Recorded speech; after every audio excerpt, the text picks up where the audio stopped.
Hey there, pioneers! In this video, I'm going to show you how to find Necrolei Cyst in Subnautica 2.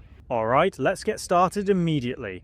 We're going to be using the life pod here as our landmark, and make sure as well that you're properly equipped for the journey. It's a bit of a distance away from the life pod, so make sure to have the wake maker, the fins, and a standard tank.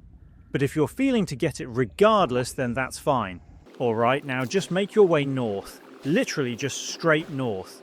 Once you see this wreck right over here, then you're in the right place. To remind you, we're about 270 meters away from the life pod, and just right next to the wreck are these plants.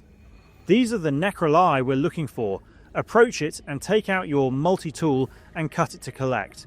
And since this plant is rather valuable to making strong acid, I suggest taking as many as you can, and also don't forget to scan it. And that's about it on how to find Necrolei Cyst. If you found this video helpful, please leave us a like or comment and subscribe to the channel for more quick dive guides. Thanks for tuning in, and I'll see you in the next video.